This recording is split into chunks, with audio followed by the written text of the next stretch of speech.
Chapter 7. The sea beneath the dinghy was growing shallower.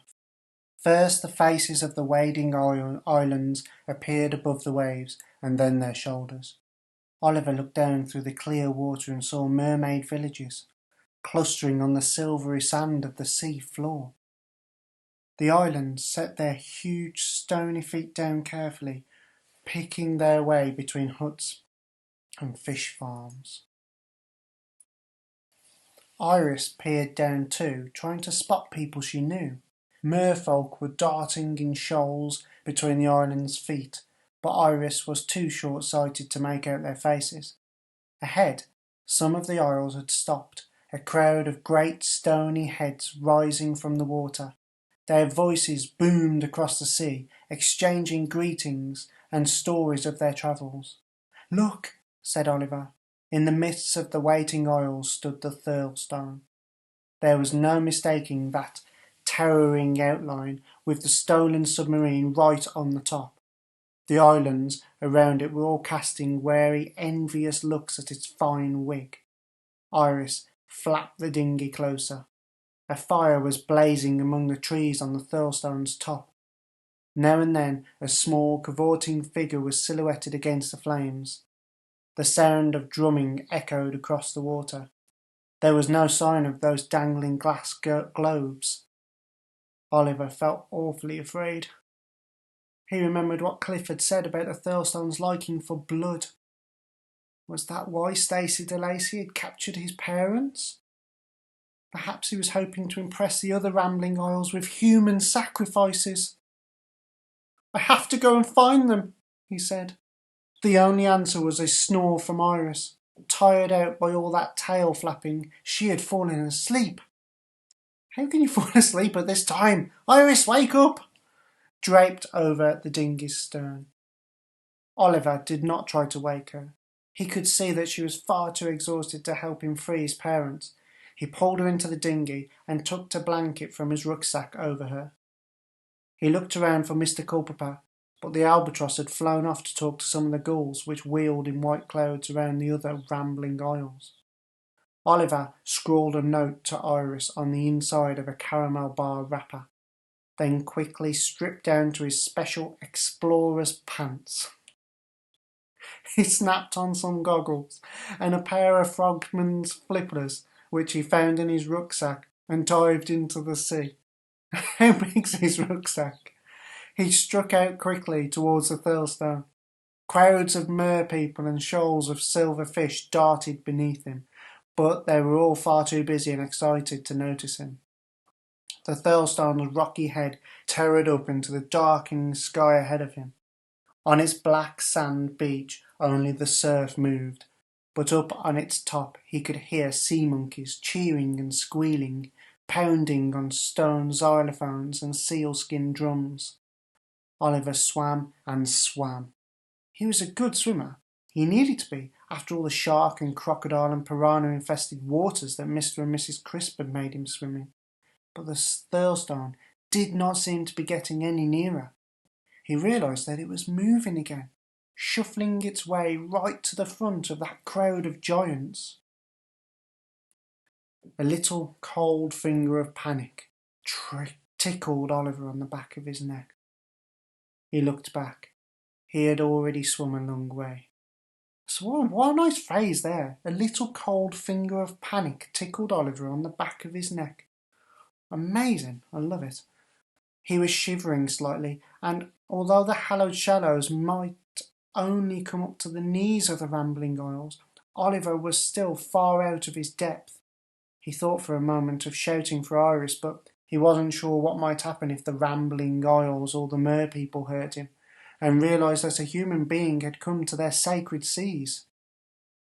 Just then he noticed that the little cold finger tickling him wasn't panic. It was an actual finger, and it belonged to an actual sea monkey.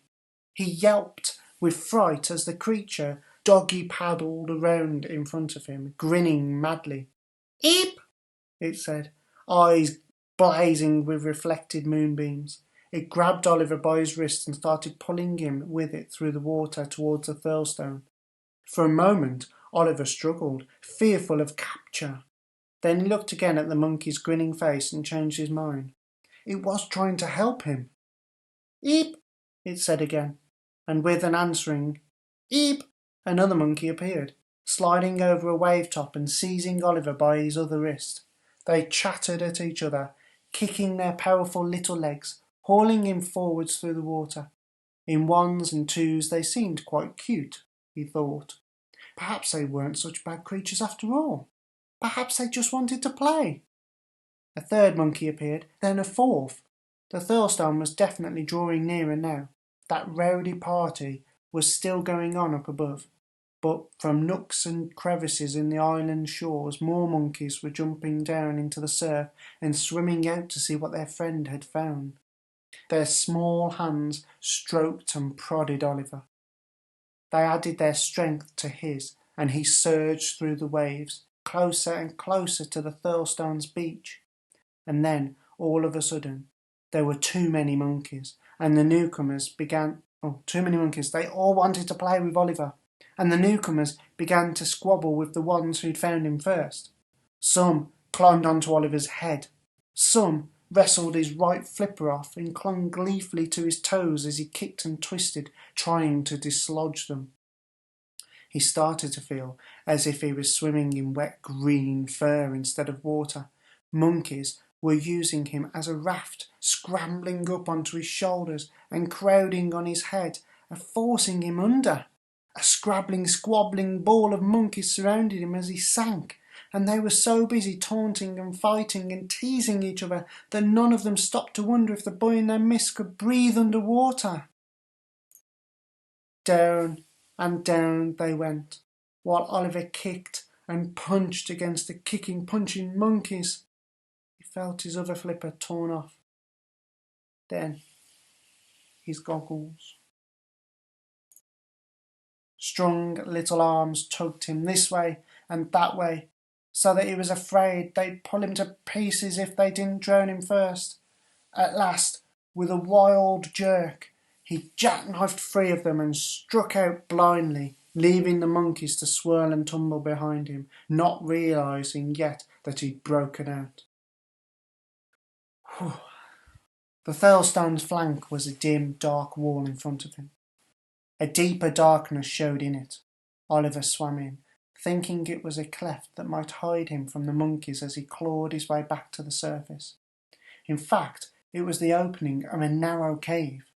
Oliver remembered all those cracks and fissures he had noticed in the Thirlstone's side when it first rose from the waves. Hollow, rotten to the core. That's what Cliff had said. The passage was too narrow to turn round in, so he swam on. Heart pounding, eyes bulging, sure he was about to drown, he clawed through winding stony passages until at last he came up gasping for air at the centre of a flooded cavern. Through a shaft in the ceiling moonlight slanted, shining on the rippled water. Drums and monkey chants came down too, but softly, as if from high above.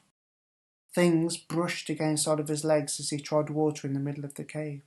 Weeds or tentacles? He thought of the squids and octopuses that had clung to the Thirlstone's eyebrows. Was this where they lived? Panicking a bit, he swam to the side of the cave and pulled himself out onto a stony ledge.